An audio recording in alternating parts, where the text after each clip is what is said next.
So basically, graphs equal trading, right? Just right off the bat, graphs, if you're studying them for a reason. Now, whether you're trading or not, you want to learn more about the price action, whether it's today, the past, or the future of Bitcoin's price, with a graph and with a track record. So what people will normally do is they will open up a graph that looks very similar to this, and then they will change the interval of these candles. So what are these candles? These candles signify if on the interval that you're in, so for example, I'm in the day, so 1 day at a time, market cap, and it's used for all cryptocurrency analytics or price movements. What's going on here is that each of these candles represent a time interval. Right now, it represents 1 day. You see that? If I want to change it, I can change it to every hour, and these candles then represent each hour, 30 minutes, 1 minute, and the 1 minute is probably going to be the most volatile one because Bitcoin moves its price pretty quickly. But let's go back to the day to explain what the candles mean. Now I've looked this up before and it explains, there we go. So basically on any given interval, a candle will represent the following. It is the opening of, can I click that? Yeah, okay. So basically what happens here is that each candle, depending on if it's red or green, will dictate what the price was when the time interval opened. So let's say it's every hour. It'll open at 12 p.m. and then it'll close at 1 p.m. If the Bitcoin price increased in that hour, you'll get a green candle. So over here, we see a green candle on the right, where the open was this lower bar and the close was this upper bar. Now the wicks on either side of the candle, so this little piece and this little piece, are the highs and lows within the hour. So let's go back to 12 p.m. If Bitcoin price was 50,000 at 12 p.m., and then at 1 p.m. it was 60,000, you'll get a green candle that opens, so the lower bar here, at 50,000 and closes at 60,000. Okay?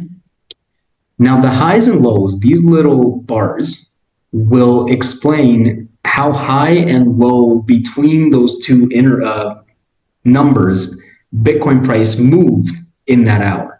So let's say it opened at 50,000.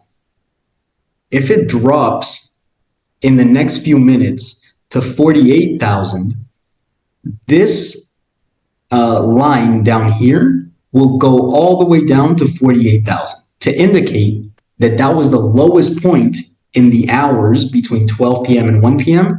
that Bitcoin price moved. Similarly, on the high, if Bitcoin goes to 65,000 between 12 p.m. and 1 p.m., then you'll see the end of this little line go to 65,000. But again, we come back to the close at 60,000. Okay, so hopefully, I know it's kind of confusing, but hopefully that makes sense. And then we can elaborate it here. So as we see here, let's take this one into account. So this is still 1 day, but you can see that the red line comes all the way down to about here, 53,000. And what you'll notice is that as you move along these candles, you'll get the same graphics or the same numbers on the top. And I don't know if I can hold and see. Do you see here? OHLC. This is the open, the high, the low, and the close. So if I hover over a candle, this one in specific, I can see that at the beginning of the day, Bitcoin price opened at $63,987. It hit a high in that day of 67,386. It also hit a low, and you'll notice that the low is lower than the open at 63,300. And then it finally closed that trading day at 66,000. And that's why it's a green candle. On a red candle, you'll see the opposite. So the open and the close, the open will be higher than the close because it's what's called a bearish candle, or a price depreciation in that time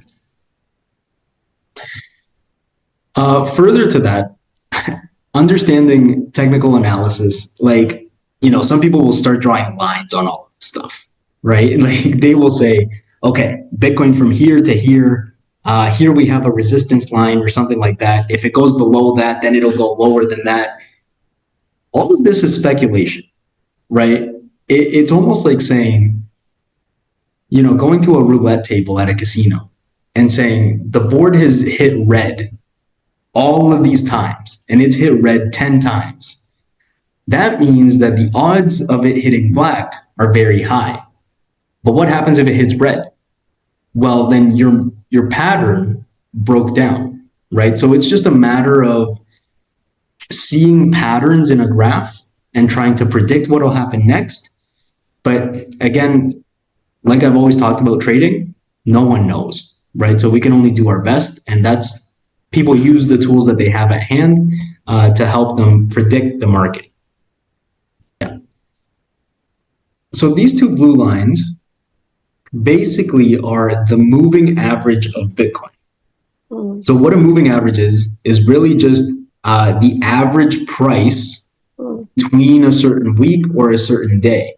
So what you'll see here is that these candles are all like really erratic, right? Like they're green one day, red the next.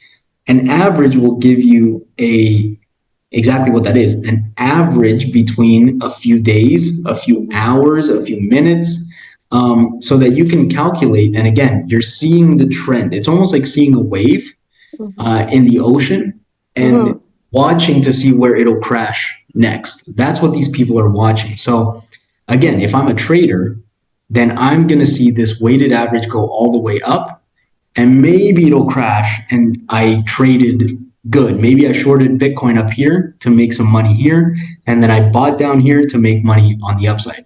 Who knows? They are moving averages of Bitcoin's price.